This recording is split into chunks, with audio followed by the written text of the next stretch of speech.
ነገሮች አንድ ባንድ አድርጋቸው። የመጀመሪያው ነገር ግንኙነቱን ሙሉ ለሙሉ ማቋረጥ ነው። ሴት ልጅ ችላ ስትልህ መጀመሪያ ማድረግ ያለብህ ወሳኙ ነገር ግንኙነቱን ሙሉ ለሙሉ ማቋረጥ ወይም ደግሞ ከዛ ግንኙነት ውስጥ ሙሉ ለሙሉ መውጣት መቻል አለብህ። ያለበዛ ግን ዛሬም የምትደውል ዛሬም ቴክስት የምታደርግላት ዛሬም የንገናኝ ጥያቄዎችን በተደጋጋሚ የምታቀርብ ከሆነ ያቺ ልጅ መጀመሪያውኑም ሰልችታለች ወይም ደግሞ ለአንተ የነበራት ዋጋ ቀንሷል። በይበልጥ እያወረድከው ትመጣለህ።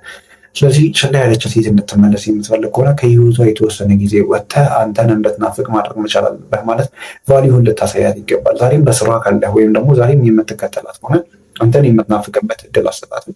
ፕላስ ደግሞ ሰልችታለች። እውነቱን ለመናገር አይደለም ይሄ በእውነተኛው ዓለም ይቀርና በሶሻል ሚዲያ ላይ እንኳን ነው የምልህ። ማለት ሰዎች ይሰለችዋል በብዛት ሲያገኙ። በግንኙነት ውስጥ ደግሞ ይኸውም የፍቅር ግንኙነት ወይም ደግሞ ሲሪየስ የሆነ ሪሌሽንሽፕ ውስጥ ሳትሆን ደግሞ ምን ያህል ልትሰለች እንደምትችለው አስበው። ማለትም ራስን አቬሌብል አድርገህላት ራስን እንደፈለግከው እንድታደርግ ፈቅደህላት ለምንድን የማትሰለች? ስለዚህ መጀመሪያ ችላ ያለች ሴት እንድትመለስ የምትፈልግ ከሆነ ሙሉ ለሙሉ ከህይወቷ መውጣት አለብህ። ግንኙነቱን ሙሉ ለሙሉ አቁመው። ሁለተኛውና ወሳኙ ነገር ምን መሰለህ? የመጀመሪያውን ነገር በትክክል ከሰማኸኝ ማለትም ከህይወቷ ላይ ሙሉ ለሙሉ ቆርጠህ ስትወጣ አንተን መናፈቅ ትጀምራለች ተባብለናል። ያን ቴስቲንግ የሚባል ነገር አለ። ማለትም አንተን ቼክ ታደርጋለች። ከረጅም ጊዜ በኋላ ከጠፋችበት ትመጣና አንተን ቼክ ለማድረግ ወይም ደግሞ ቴስት ለማድረግ እንዴት ነህ የመሰሉ ጥያቄዎችን እንጠይቃለች። ያኔ ብዙ ማብራሪያ ውስጥ መግባት አይጠበቅብህም። ያልበዛ ግን ተበላ። ማለትም ለምሳሌ እንበለውና እንዴት ነህ ጠፋህ እኮ ምናምን ስትልህ ሰፊ ማብራሪያ ውስጥ የምትገባ ከሆነ ውይ በጣም ናፍቀሽ ነበር ካላንቺ የነበሩት ወቅቶች ምናምን የሚሉ ዘርዘር ጉዳዮች ውስጥ የምትገባ ከሆነ እዛው ጋር በድጋሚ ግንኙነቱን ትገለዋለህ ወይም ደግሞ እንዴት ነው ችላ ያለች ሴት ስትመለስ ታባርራታለህ ማለት ነው። ስለዚህ ማድረግ ያለብህ ወሳኙ ነገር አይኖ የተጠና ነገር ደስ ላይን ይችላል ግንኙነት ውስጥ ይገባኛል፣ ግን አንዳንዴም ደግሞ ታደርጓለህ። ያ ማለት ምንድን ነው?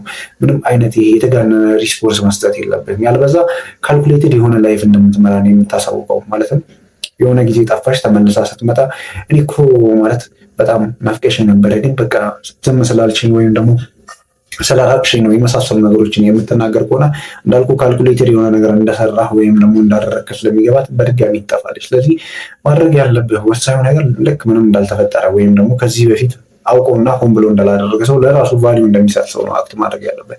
እንዴት ነሽ ምናምን ብለህ ነገሩን ማላላት መቻል አለብህ። ሶስተኛውና ወሳኙ ነገር ምን መሰለህ? በስህተትም ቢሆን ኢጎዋን ከፍ እንዳታደርግላት። ብዙ ወንዶች የሚሳሳቱ ስህተት ሴት ልጅ ችላ ስትላቸው ፊታቸው ይቀያየራል ወይም ደግሞ ይናደዳሉ። እነዚህ ነገሮች በጣም ስሜታዊ እንደሆንክ የሚያሳብቁ ወይም ደግሞ የሚያሳውቁ ነገሮች ናቸው።